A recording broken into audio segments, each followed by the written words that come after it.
Good morning, everyone. Welcome to Sports Shorts Daily, presented by LeBears Casino. Ronnie Rance alongside TK Tommy Chrysan. Monday morning edition, day after the Masters comes to a wrap. Rory McIlroy no longer has to answer questions about, when are you going to win the career Grand Slam? When are you going to finally win the Masters? His 17th start was the charm, and Rory McIlroy is now your Masters champion. We'll dive into that. One of the best days on Sunday in Masters golf history. Of course, the sombering news of Kyron Lacey, who passed away, took his own life yesterday morning. It actually happened Saturday night, just before midnight. It was reported yesterday morning. There's been shock and sadness all day yesterday from the LSU family, the college football family. We'll dive into that and what happened and where do we go from here? Where does Kyron Lacey's family, LSU, go from here? What's next? Um, Also, LSU baseball, the Tigers get swept on the road at Auburn. I think a couple of takeaways. Auburn's better than we thought. LSU still very much a work in progress. And oh, by the way, the sky has not fallen. LSU's won the national championship in more than 1 year, multiple times in the past when they've been swept during the regular season in a series. So don't give up just yet on this LSU baseball team. The Tigers 10-5 through their first 15 games in the SEC. Obviously, the second half starts this week with Alabama coming to town Thursday, Friday, Saturday. News out of New Orleans. We talked about it a little bit last week. Derek Carr future looks not so bright in New Orleans. Has a mysterious shoulder injury. And what does that mean for him? What does it mean with the draft 10 days away? Will the Saints go with a quarterback? Will they trade down? I mean, they obviously have to do something in the draft, whether it's trade or for a quarterback or whether it's take a quarterback at 9 or less. Saints have to do something to address the quarterback play moving forward. I don't think what they have on their roster is going to suffice if they want to try to win some games in 2025. The Baton Rouge Rougarou have a golf tournament coming up April the 29th. Mark your calendar. It's a Tuesday, by the way. Tuesday, our Rougarou Annual Golf Classic presented by SWAT.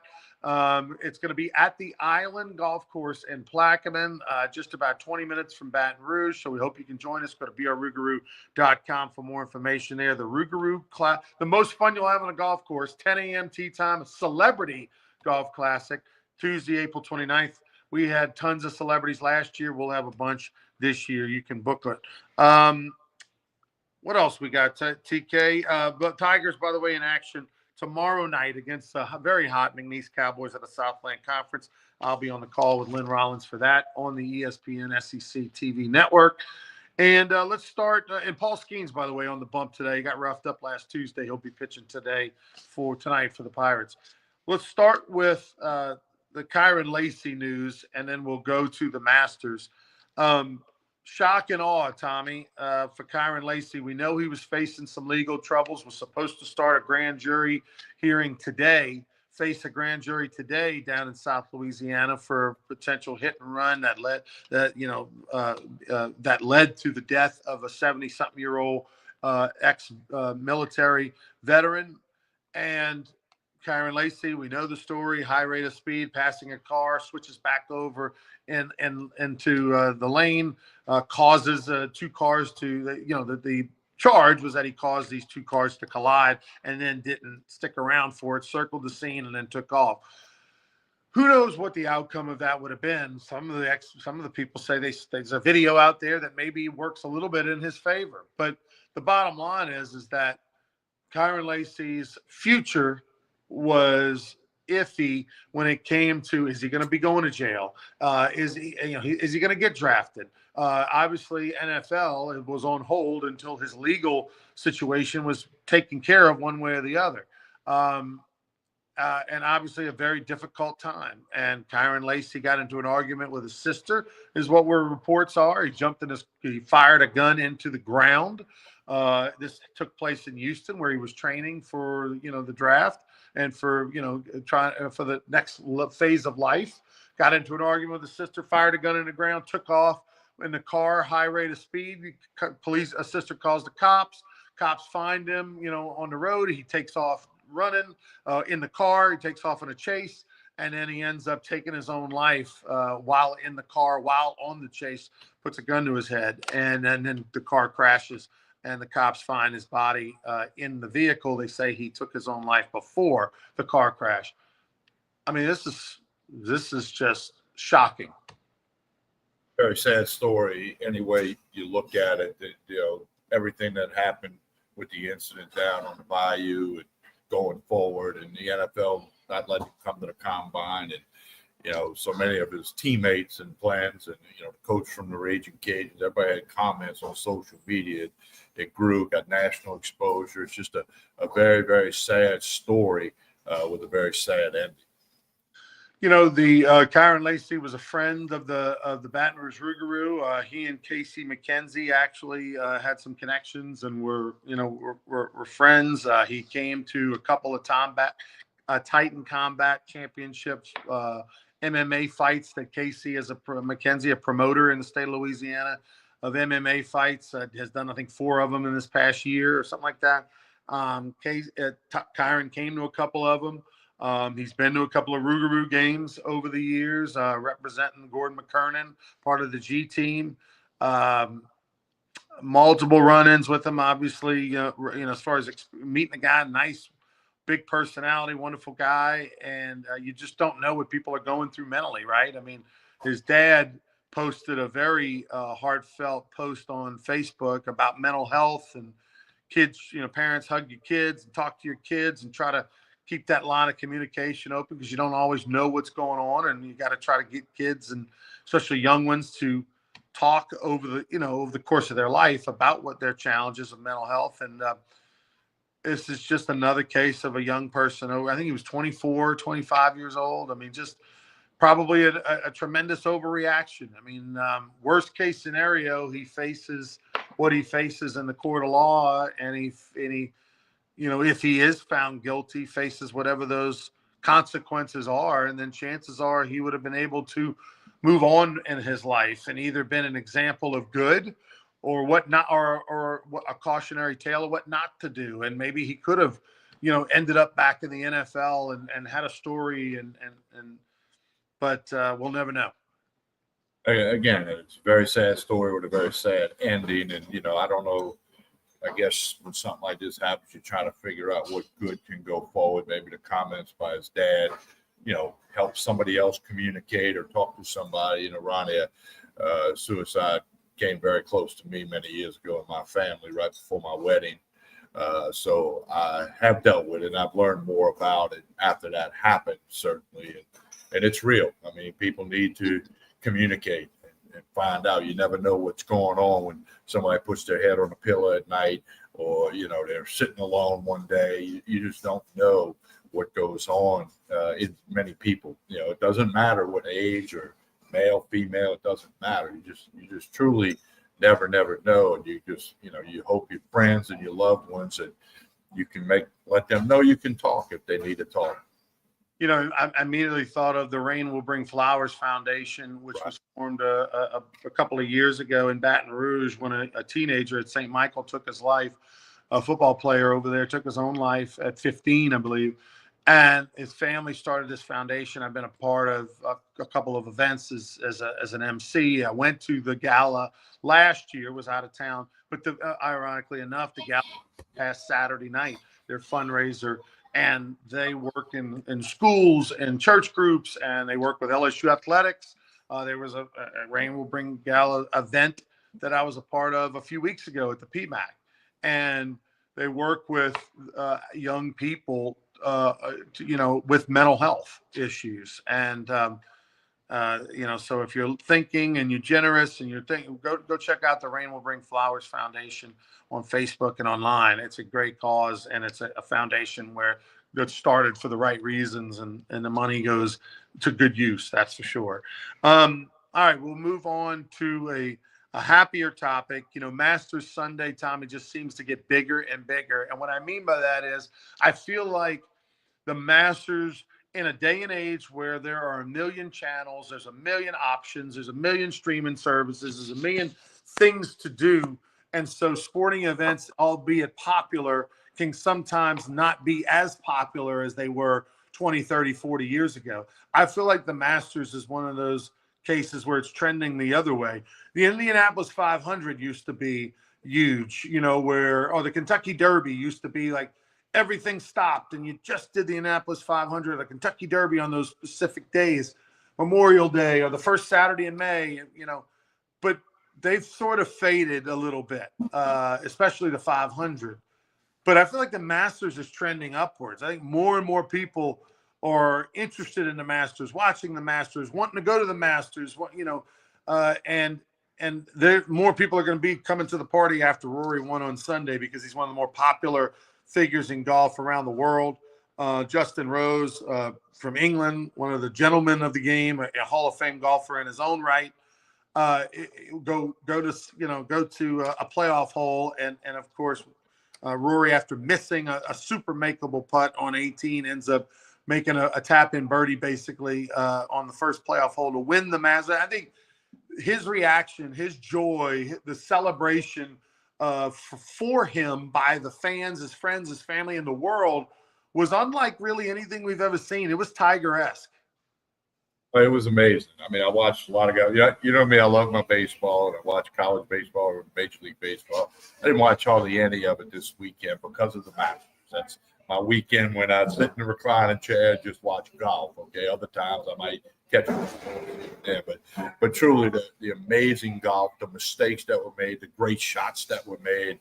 I mean, I was texting back and forth with Hunter McCann, part of the Sports Shorts team, and you and I, Ronnie, and nobody watching this show live or watching it later today could even come close to relating to the pressure that's on all of them golfers, and in particular Rory McIlroy trying to complete the career Grand Slam. It's just, I mean, we can't imagine. You've been in pressure situations. I've been in them. Many people watching have had pressure situations, not just in sports, but maybe in business one day. But man, it was just compelling to see. You couldn't turn it off. It was one of them you don't want to get up and go walk and look in the backyard for a minute, see what's going on, because you might miss something. You might miss a great shot, or you might miss somebody hitting it in the water, which happens a bunch, and it did happen yesterday. But when you do something that only 6 people in the history of the sport have done, that's amazing. Okay, he becomes the 6th player all time to complete the career Grand Slam. And the list of golfers who have not completed the slam, from Arnold Palmer to Nick Faldo to Lee Trevino to Tom Watson, there's another 10 or 12 of them that have won 3 of the 4 and not won all 4. I mean, Rory McIlroy was considered, unbelievable, and he's a Hall of Famer. And now he just he went up many notches on the board. And Justin Rose with most class ever after congratulate Rory McIlroy. And I mean, he was right there. He's in a playoff. He's got a chance to win. And he shot that first round 7 under and got everybody's attention. And he stayed in the hunt, faded a little bit Sunday, then shook back in. But it was all about Rory McIlroy. The weather was perfect. The crowds were enormous. I don't know how they were compared to previous crowds, but people, Ronnie, they had a drone shot of the 18th green when Rose and McIlroy were there. Ronnie, there's people like 30 deep.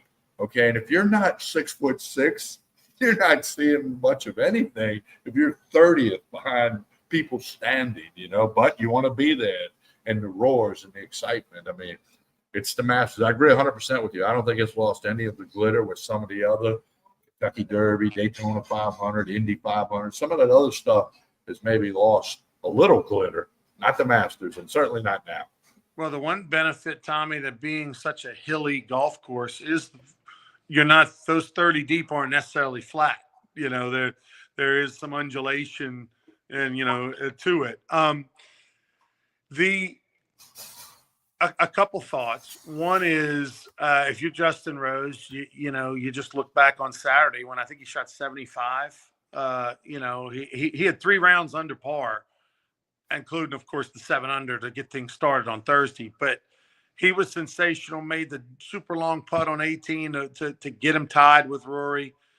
And he parred, number 10. It's not like he bogeyed it. I mean, he made a heck of a shot, gave himself a makeable birdie chance, just missed it. And then Rory just had two of the best shots ever on 18. I mean, that drive on 18 to be right in the middle side of the bunker was amazing. It's one of the toughest drives in golf. And then, then to stick it to 3 feet from the hole, to let it roll down the hill and back up like that was just an incredible shot, especially after he just pushed the wedge shot earlier into the bunker, just 20 minutes earlier. Just incredible. And then, of course, finally made a tap in. But it was a fan. How about this? That Bryson DeChambeau, who I really thought it was in a good spot. He was 10 under. Rory was 12 under. I thought the Demons might get to Rory, and they did on the first hole. He double bogeys the first hole, and then Bryson goes 1 under after 2, and Bryson's got the lead.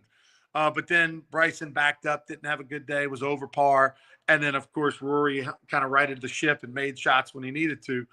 But DeChambeau and Rory did not speak. Rory didn't. Rory and not a big fan of DeChambeau. One's Live, one's PGA. They've been both very sort of the face of their leagues. Rory's obviously toned down the rhetoric between PGA and Live, but there's no love lost between the two. And DeChambeau was clear about it after the round that they, didn't speak. And Rory didn't want to speak to him, didn't shake his hand, didn't want to talk to him, nothing. I thought that was pretty interesting because I've become, and the world has kind of become over the last 2 years, a DeChambeau fan. Like he went from the villain to being beloved because of his social media online presence, because of Full Swing, the documentary on Netflix, because of his YouTube channel showing behind the scenes and getting to see who he is and the type of person he is and why he thinks the way he does. Like he's now become a beloved figure who's a fan favorite. He interacts with the crowd. There was a famous story yesterday, Tommy, that on Saturday night, he went walking the neighborhood in Augusta where he's staying at an Airbnb, and he stumbled upon a house where they had a putting green in the back and they had a little party going on. He ended up just going back there randomly and putting for an hour, hanging out with these people. You know what I mean? Like nobody else does that except Bryson DeChambeau. And so I was a little disappointed to hear that Rory still has some angst against. And Ronnie, there was a lot of talk after Thursday and Friday at CBS and ESPN not showing DeChambeau because of the Live Golf thing. And I think it was real. And then all of a sudden they couldn't help but show him because he was right there in the middle of everything. Same thing with Patrick Reed, who's got the connections to Baton Rouge. Patrick Reed, they didn't really show him Sunday until they had to show him because he was in the conversation. He was in the, Patrick Reed. They didn't show him until they had to show him. And that Live Golf thing, and somehow, some way, they got to get to the meeting room and figure that thing out. But I agree 100% with you. DeChambeau has become a favorite, and he's almost like I don't know if this is a good analogy, not like the John Daly. Just grip it and rip it. I'm just going to bomb it, and I got to touch around the green. I can putt a little bit. He Daly obviously very popular. So, it's a little bit of that, but I wish this whole golf thing would patch itself up because, I think it'd be better if golf was like it was before Live started. And somebody's got to be smart enough to figure out a way to make it work for everybody. Well, supposedly, right, a year ago or so, we were heading in the direction of doing something together, and that all has not come to fruition at all. And, people like John Rahm, still a very good player, not as good as he was when he wasn't completely on the Live tour. And some people are writing and saying that, the John Rahm is sold out for the money and his career is somewhat over. I disagree, but at the same time, how can you not be John Rahm? Unless you're just single and an absolute gambler and you don't care whether or not you live in an RV the rest of your life or not, if you're any sort of responsible businessman, you have to take the Live deal. And John Rahm, they gave him what, like $250 million, Tommy, was being reported, that he got at least $200 million to go leave. That's family wealth, life-changing money for you and your cousins and your brother and everybody else. You have to take it. And so I don't begrudge any of these superstars or any of these older cats that are struggling to make cuts that their better days are gone, and they're giving them guaranteed multi-millions of dollars. It's a no-brainer. And so the people that are against these live golfers, it's ridiculous. Everyone out, 95% of you out there, 99% of you out there would do the exact same thing. And so, look, I hope, but also, Tommy, there's good storylines. And oh, by the way, Live Golf looks like it's going to be coming to New Orleans. They're trying to work it all out, but they made an announcement a few weeks ago that they look like they're about to do a 3-year deal to bring a Live Golf event to New Orleans. Well, money talks and money controls it all. No matter how you want to slice it, it goes back to money. And I'm like, you can't fault John Rahm for taking $200 million or more dollars. There are those who say his game's not as sharp, he's not on the tour with 4 rounds instead of 3, and 40 guys that can win the tournament instead of 8 or 9 guys that can win the tournament. The competitive thing. But Ronnie, if Sports Shores Daily or Gulf Shores offers me $200 million, you're gonna have to find somebody else to do Sports Shores Daily here at Court Street Cafe or Tremonti or wherever. I mean, and it's the same thing. If they offer you that, I mean, I'll get Hunter McCann on or Joel Davis or whoever. TK, LSU baseball, we'll touch more on it on Wednesday, but LSU baseball gets swept at Auburn. My big takeaway is, look, in 1991, when LSU was searching for its first national championship ever, they went on the road and got swept at Kentucky. I was a part of that team. Kentucky didn't even make the SEC tournament that year. We went up to Lexington. It was freezing cold. Everybody got bombed. It was just one of those weekends. This weekend wasn't about the pitching per se, although the pitching definitely could have been better. And we'll talk about Chase Shores in a minute. But it was about the offense. This was just one of those weekends where the Auburn pitching was better than the LSU offense. We have not seen the LSU offense get shut down like this all year. No, certainly not for the 3-game series. They've had a couple of 5-6 inning stretches when they didn't do much, but the left on base, the lack of hitting, you're going to lose in baseball. Do you want to lose 3 at Auburn? No, but tip your hat to Auburn. They deserve some credit here. Okay, they were 6-6 coming in. Now they're 9-6, 1 game behind LSU, who's 10-5.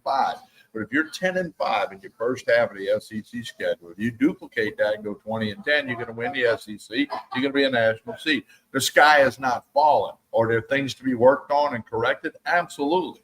And you defer to Jay Johnson and his staff that they're going to get that done. Very good McNeese team coming into the box tomorrow night. They begin a 9-game homestand. So get it all right, figure it up. Somebody take the bull by the horns and be a leader. You got McNeese, then you got 3 with Auburn, then you got Northwestern State, 3 with Alabama, then you got Tennessee coming to town, which will be a tough ticket for everybody. The sky's not falling. It's baseball. You're going to lose baseball games. Yeah, Tigers with 9 home games in a row coming up. Samuel Dutton, what an unbelievable story. Samuel Dutton is the ace pitcher for Auburn. He has a 2.34 earned run average. He would be in his final season here at LSU. Remember, he was an Arizona transfer, went to Arizona, then came to LSU for a couple of years with Jay Johnson, actually for 3 years with Jay Johnson. And then had 1 year of eligibility remaining and ended up going to Auburn. He wanted to be a starting pitcher. LSU was kind of using him as a reliever. He was frustrated with his role last year, felt like he did well enough to earn more innings and more opportunities. He didn't really get it until late. And then when he did, he didn't do great. And then LSU kind of mishandled him, I thought, in a couple games where they pulled him after one batter one time when they did some goofy, wanted to switch the lineup, throw it left to right. And then, they pull him after 3 batters in the regional. And so the frustration set in. He goes in the portal, and boy, did he show Jay Johnson and the Tigers. I mean, I've never seen and I mean, I'd have to get with Bill Frank as the SID for LSU and sit down and really think about it. A former Tiger that went to another school and then had that kind of game, whether it be on the mound or at the plate against LSU. I don't. He went 6 innings of shutout baseball on Friday night and just absolutely stuffed against the Tigers of LSU. And I'm sure that was an amazing moment for he and his family. It really was. And his brother's on the team, now, and you talked about that on radio Saturday. On Friday night, the home plate umpire had a bad night. It was raining and pouring down rain in some cases. And I thought he missed a lot of pitches for both teams. But Dutton overcame that. Several times he yelled at the mound, his body language when he thought it was a strike and it wasn't called. But again, 5 or 6 times, not 1 or 2. But he overcame that. And he kept focused and doing what he had to do. And he gave his team 6 innings, didn't let LSU get a run. And, so you just got to give him a lot of credit. You give Auburn a lot of credit. I mean, that's the only thing you can do here. I mean, Auburn's now ranked 7th in the nation. LSU's 8th.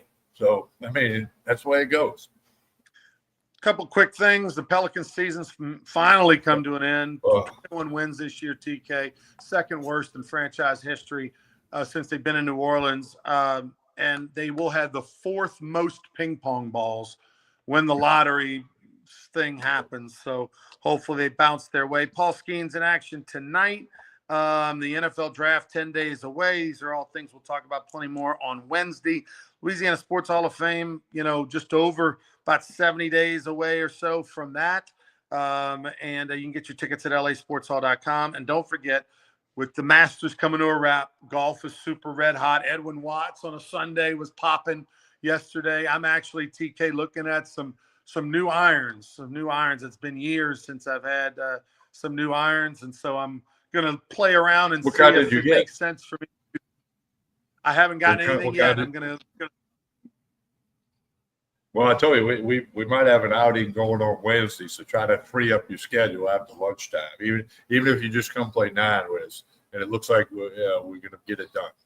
You're more into the whole, what clubs are popular right now. What you got one in mind? You got clubs that are sort of PGX, the PGX and the new ping irons, the G440 are up there.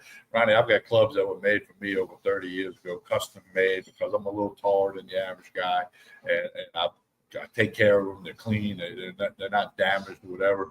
And I have not changed in a long time and probably won't. But no, it's definitely something to look at. And if you get them fitted for you, and the first thing you got to do is get the grip. You want the thicker grip like I have, because you got your big guy, big hands like me. Get the grip first. That's what John Daly and Lee Trevino will tell you. Get the grip thing fitted for you first, then get the clubs. All right, well, I'll keep you posted. We'll be back on Wednesday morning for more Sports Shorts Daily presented by LeBear's Casino. Tomorrow night, LSU baseball trying to get back in the win column against a very good McNeese Cowboy team. That'll be 6:30 at Alex Box Stadium. And for Tommy Christ and I'm Ronnie Rance on the way out. TK, tell us about what's going on over there at Court Street Cafe. Well, Court Street Cafe right here in Port Allen. Breakfast, lunch, dinner, lunch specials, dinner specials, weekly dinner specials. They got it all going on here at Court Street Cafe. Jason and his staff do a tremendous job. Right a couple of minutes over the Mississippi River Bridge. Didn't take me long at all to get here this morning. 805 Court Street if you want to GPS it. Breakfast, lunch, dinner. You'll be glad you stopped by and saw it. It's a good place, good food, good service, quality people. Court Street Cafe in Port Allen. Connect on Facebook and Instagram. You'll keep up with all the different specials, like the red beans and rice for lunch today. They do that every Monday, right? That's a New Orleans thing. Court Street Cafe in Port Allen. Hey, like and share this show. That helps everybody. On behalf of Ronnie Rance and everybody here at Court Street Cafe, I'm Tommy Christ saying have a great day and week, everyone.